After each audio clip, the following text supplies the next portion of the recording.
Polígrafo de la Estrella de Panamá. Bienvenidos al Polígrafo de la Estrella de Panamá. Hoy tenemos un invitado que nos va a ayudar a entender el panorama económico del país, el señor Jorge Almengor, que ejerce el cargo de viceministro de Finanzas, pero en este momento se encuentra encargado de la cartera del país, la cartera económica del país, a quien le doy la más cordial bienvenida. Vamos a tratar de entender en qué estado se encuentra todas las finanzas del estado, cuánta deuda más se va a adquirir, qué es lo que se ha pagado, cómo se va a reactivar la economía. Bienvenido. Muchas gracias, Anelita. Gracias, buenos días a todos los panameños y panameñas que nos ven a través de la televisión y por supuesto también por los medios escritos, ¿no? Claro. Por supuesto que hoy trataremos de lo más simple posible transmitir ese mensaje de las finanzas públicas, de la economía nacional, que nos impacta a todos, los panameños, a pesar de que nosotros no tengamos una comprensión completa de las implicaciones y de la toma de decisiones que tienen los administradores de la cosa pública en beneficio de todos los panameños. Sabemos que es un tema técnico y bueno, vamos a tratarlo de traducir, pero eso es muy simple verlo como lo que tenemos y lo que debemos, prácticamente así. Entonces, tomando en cuenta eso, me gustaría entender una cosa, don Jorge. Hemos solicitado prácticamente 3.000 millones de dólares en deuda. Bueno, nos hemos endeudado con un periodo muy corto, apenas en 4 meses de gobierno. Cuando la proyección inicial era de 2.000 millones, después aumentó a 3.200. ¿Por qué pasó esto? Y si esto no se vio cuando agarraron el tema, o sea, el ministerio.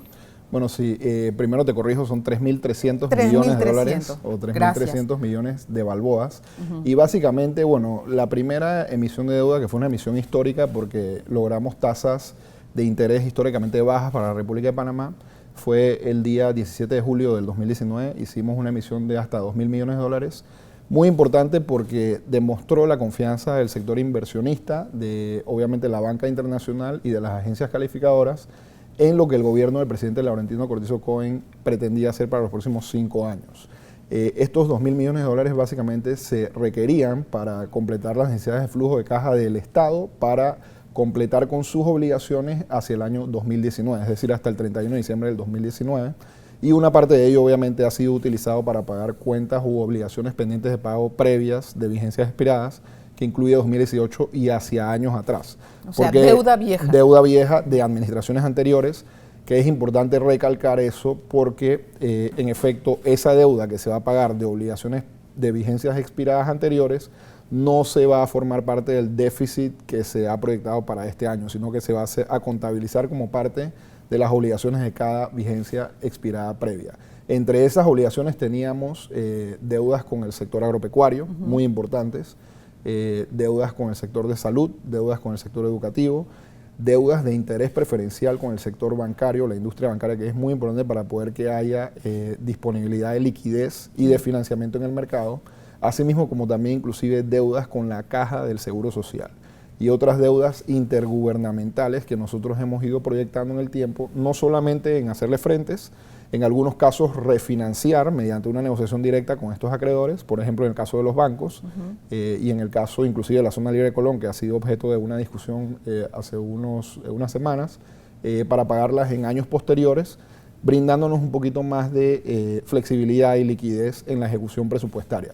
En los otros casos, que son deudas que se han ido pagando de manera líquida, por ejemplo en el caso del sector agropecuario, que a pesar de que representa solamente el 2% del Producto Interno Bruto, emplea aproximadamente 13% de la masa laboral, nosotros le hemos hecho frente mediante pagos directos y líquidos a esos productores, igualmente a los educadores, que en algunos casos se les debía desde el año 2000, inclusive, deudas que databan de 18 o 19 años, y así también con el sector de salud y otros sectores que son de alto impacto en la población. Te puedo mencionar también que es importante que estamos evacuando un programa de devolución de impuestos, porque habían muchas solicitudes de devolución de impuestos que databan inclusive del año 2009-2010, que no habían sido evacuadas mediante resolución y no se le había pagado a los panameños y panameñas que en debida forma habían completado sus declaraciones de renta, pero no habían recibido la retribución de parte del Estado en la devolución adecuada de los impuestos que habían pagado de más. Tenemos gente que tiene devoluciones de impuestos desde $56 hasta personas que van a recibir por lo menos unos miles de dólares en cuanto a temas de devolución. Eso por una parte con la emisión de los 2.000 millones.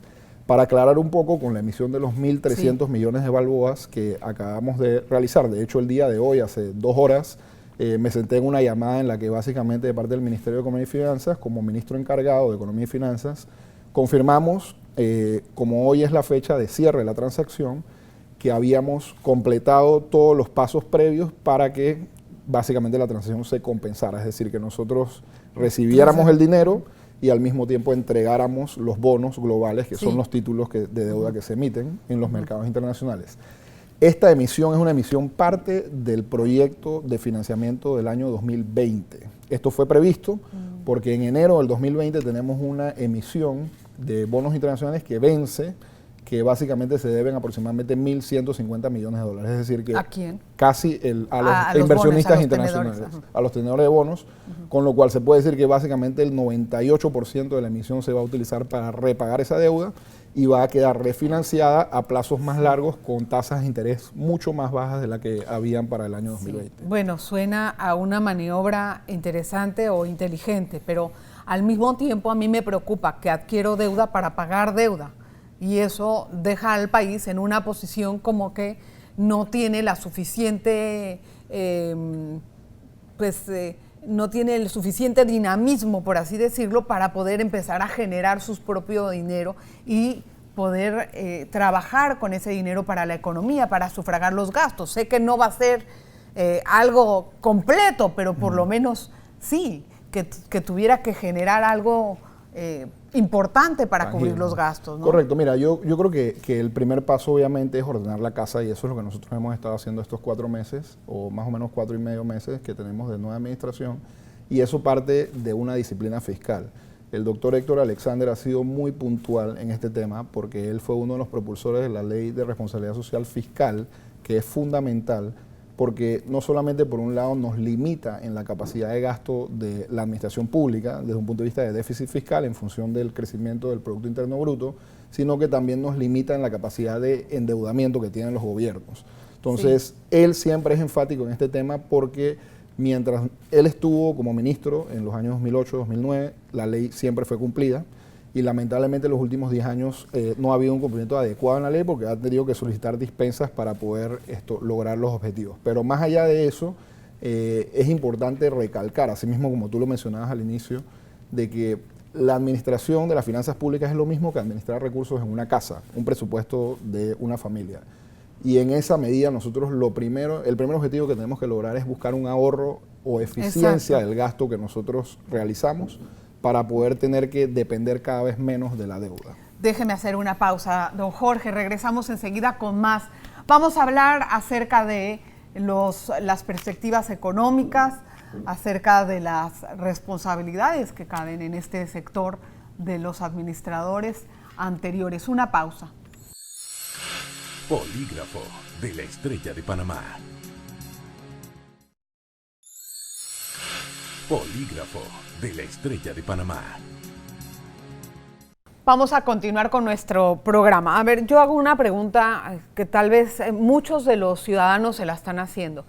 Nosotros en este momento tenemos que cumplir con muchos compromisos que no hizo la administración pasada. Pero yo me pregunto, ¿qué responsabilidad cabe a los que administraron antes las finanzas públicas que no lo hicieron tan bien por lo que yo estoy viendo? Incluso hablaban de descomprometer partidas y eso en términos que usan ustedes los entendidos en la materia es una situación bastante inusual, por así decirlo, porque son dineros que ya se habían empleado para una cosa, entonces se agarra de la misma partida esos dineros o otros se manda para otro. Yo quiero que me explique eso. Sí, bueno, mira, primero que todo tenemos que entender de que la ejecución del Estado se basa en un presupuesto general del Estado que se aprueba año a año mediante una ley de la República a través de la Asamblea Nacional. Este presupuesto general del Estado, por supuesto, que lo propone el Ministerio de Economía y Finanzas al Consejo de Gabinete, quien lo aprueba previo a las vistas presupuestarias que se dan en la Comisión de Presupuesto de la Asamblea. Al final del camino, tanto el presupuesto, la ley de presupuesto como la ley de responsabilidad social fiscal permiten que haya ese esa oportunidad de realizar traslados de partidas, créditos extraordinarios y demás movimientos dentro del presupuesto general del Estado en función de lo que una administración considere que es prioritario para efectos de inversión y del gasto público. Desde nuestra perspectiva, ese es el principal objetivo. No es solamente el tema de la contabilidad pública, que es muy importante, la contabilidad del Estado, cómo registrar cada una de esas inversiones y gastos que el Estado realiza durante su ejecución, sino también ordenar la casa desde un punto de vista de prioridad de esa inversión y el gasto entonces, público. en ese sentido, ¿qué responsabilidad le cabe a los antecesores? Bueno, porque yo no veo que las prioridades eran las que eran, más bien eran prioridades políticas para ver si se reelegían. Creo que lamentablemente en este país tuvimos prioridades invertidas. Nosotros, por ejemplo, para el presupuesto del año 2020 hemos ido tratando de identificar los proyectos que más impacto van a tener desde un punto de vista de inversión pública, no solamente en áreas urbanas, sino también a nivel regional del país. Y creo que el foco dentro de estos próximos 5 años del gobierno del presidente Laurentino Cortizo Cohen va a ir dirigido principalmente a eso, al desarrollo regional a través de inversión en salud, educación, mucho impacto en el agro y por supuesto una disciplina fiscal que sea consona con la ejecución de ese presupuesto, ¿no? Ahorita mismo tenemos un permiso, por así decirlo, de que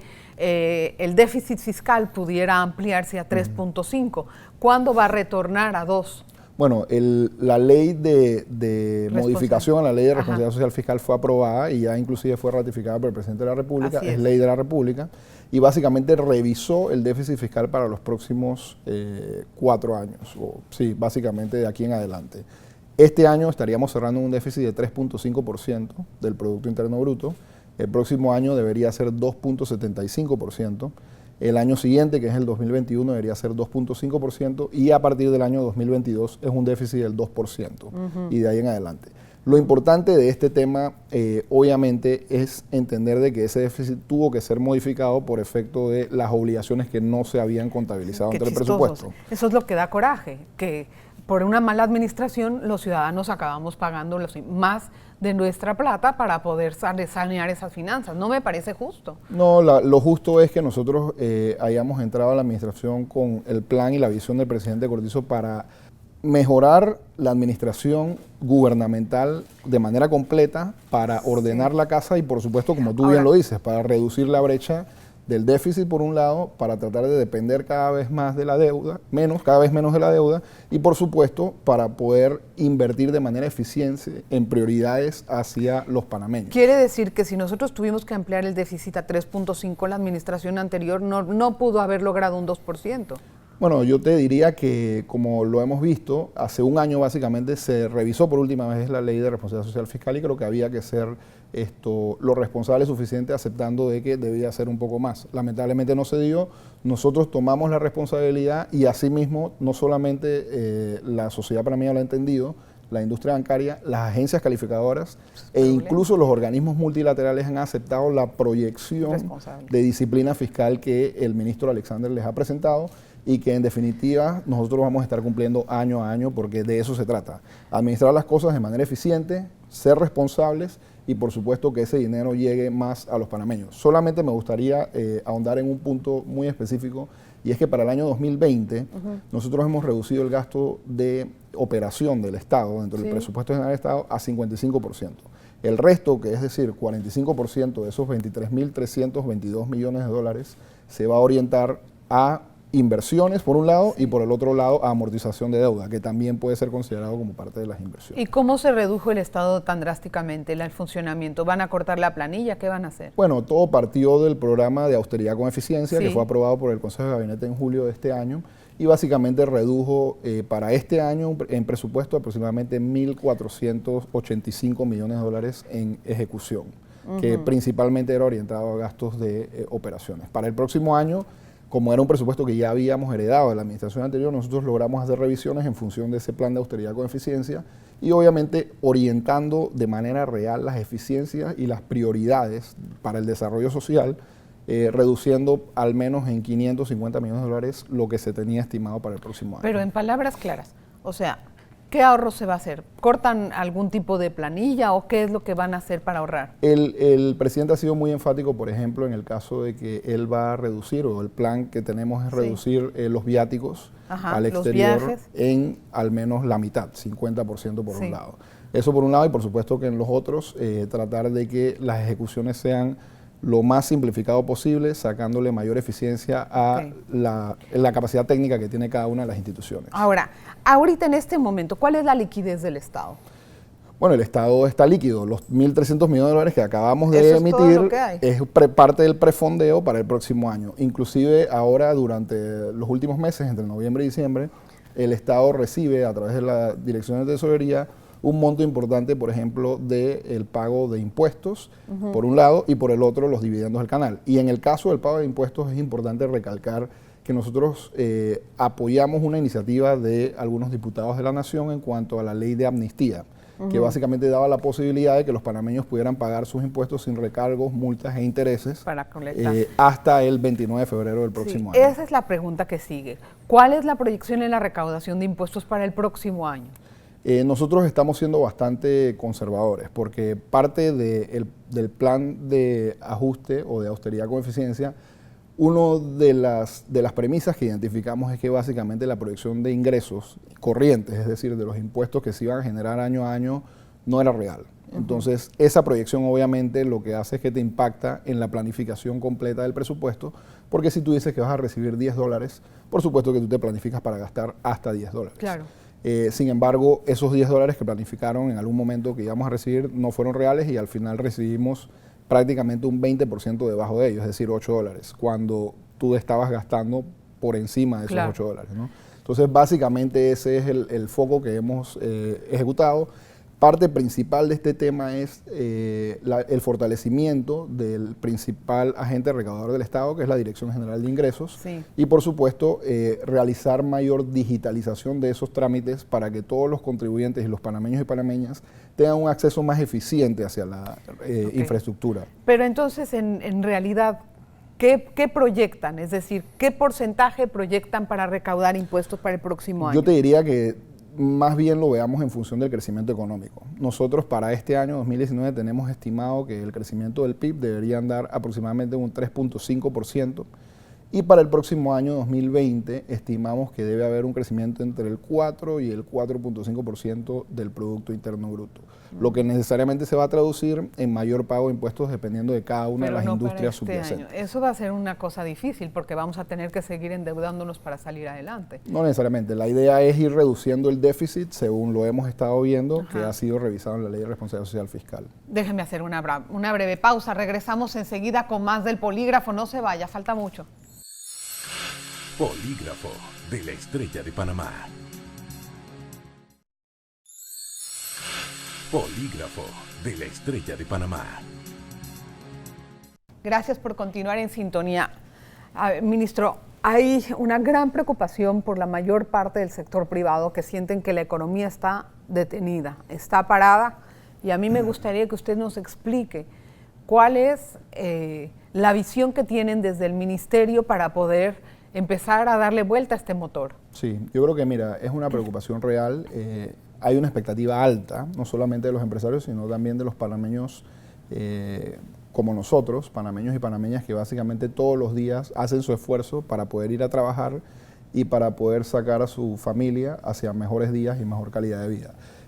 Yo te puedo comentar que para nosotros, la economía, y para el presidente Laurentino Cortizo, y por supuesto para el doctor Héctor Alexander como ministro de Economía y Finanzas, es fundamental el aspecto de reactivación económica. De hecho, nosotros lo veníamos viendo en las mesas de trabajo, no solamente de la campaña, sino inclusive durante el proceso de transición, y uno de los aspectos importantes de la reactivación económica es poner la casa en orden, como bien lo mencionaba, por efecto de que estamos haciéndole frente a obligaciones que impactan a diferentes sectores productivos de la economía nacional. Eso por un lado.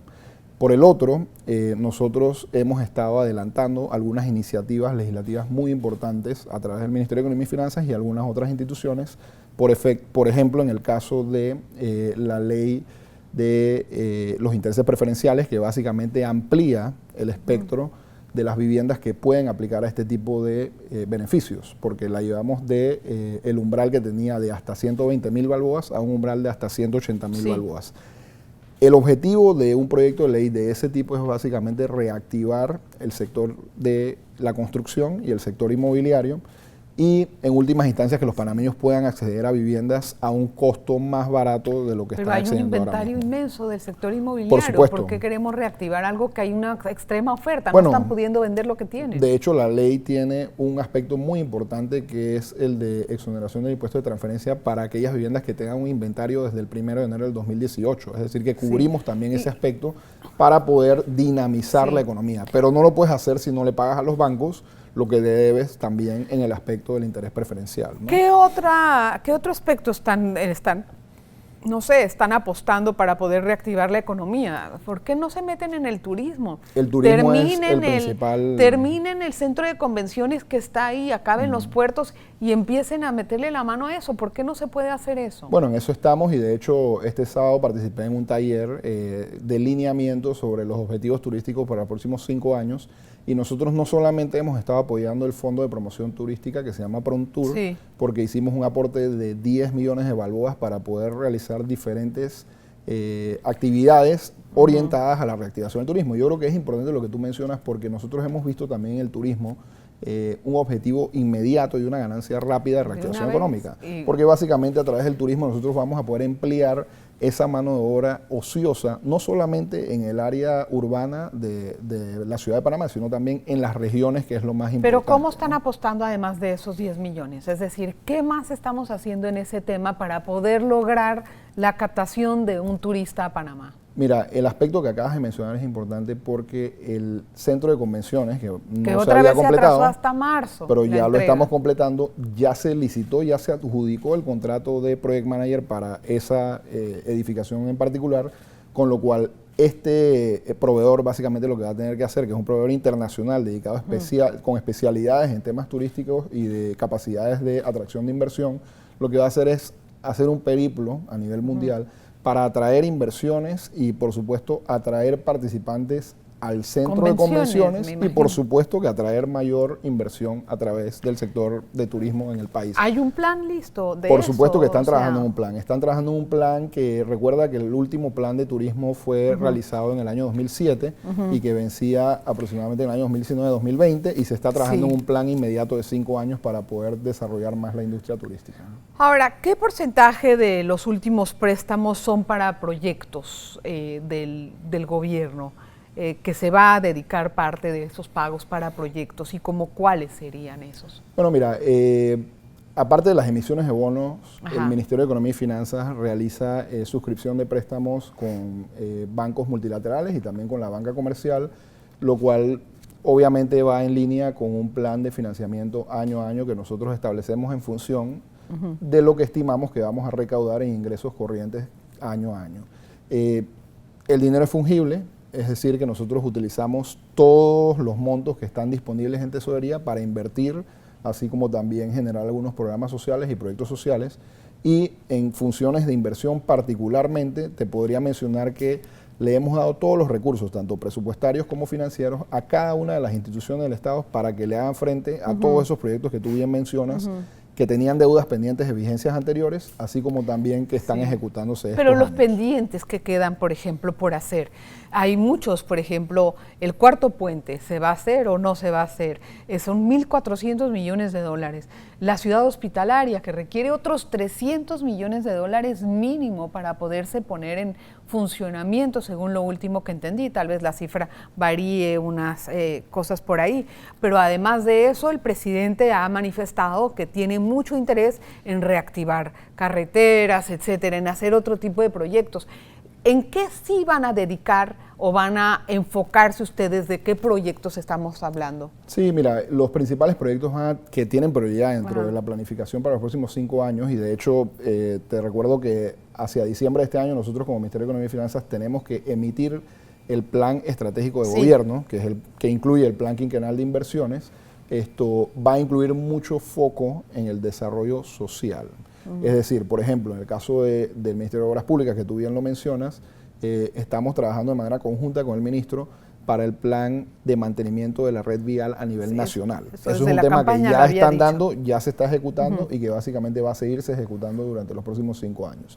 Adicional a ello, los dos proyectos puntuales que tú mencionas, que son proyectos de alto impacto, son el Cuarto Puente y uno que no mencionaste realmente es la línea 3. Y la línea 3, metro correcto, se de me Panamá, pasó, pero sí es importante. que es algo que va a impactar aproximadamente 500 a 600 mil panameños que viajan día a día desde el área oeste hacia la ciudad de Panamá para obviamente ejercer sus actividades laborales, sus actividades personales y demás. Aquí lo importante es la planificación presupuestaria y una debida ejecución administrativa de estos proyectos. Y nosotros nos hemos estado reuniendo de manera constante con el ministro de Obras Públicas, así como también con la Empresa Nacional de Autopistas y con el Metro de Panamá S.A. para efectos de planificar y ejecutar en la mayor medida lo más rápido posible estos proyectos. En el caso del Metro, bueno, tú bien sabes que hace una semana se dio la adjudicación, está ahora mismo en un proceso administrativo de reclamación ante la Dirección General de Contrataciones Públicas, pero nosotros estimamos que este proyecto debe arrancar en los próximos meses, es decir, durante el primer trimestre del año 2020, siempre y cuando se dilucide la parte técnica administrativa que está haciendo. ¿Cuál será la inversión de el gobierno en el año 2020 en porcentaje del presupuesto? Te hablé de hasta 45% que incluye amortización 45%. de deuda y por supuesto también inversión en proyectos sociales. Entonces, ¿qué porcentaje de ese presupuesto se va a utilizar para pagar deuda? El 18%. El 18%. Correcto. ¿Y para inversión el resto? Exacto.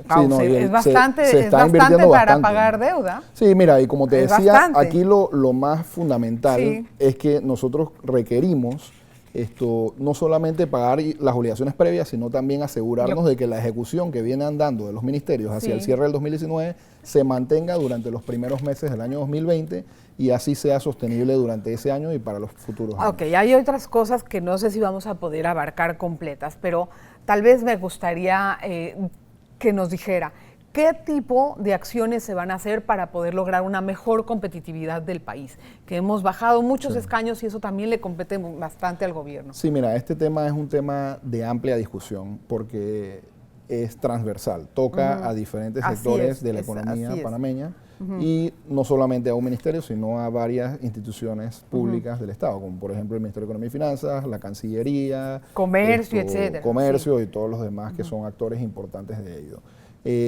Actualmente el ministro de Economía y Finanzas, y por ello estoy yo encargado del ministro de Economía y Finanzas, el doctor Héctor Alexander se encuentra en la ciudad de París, Francia. Así es. Básicamente teniendo conversaciones con la OCDE para revisar los avances del plan de acción que nosotros alcanzamos para efectos de cumplir con los requerimientos de Gafi y también que de una u otra manera impactan en los resultados de la OCDE desde un punto de vista de cumplimiento. Nosotros hemos adelantado varias iniciativas legislativas para poder lograr un avance significativo en estos aspectos.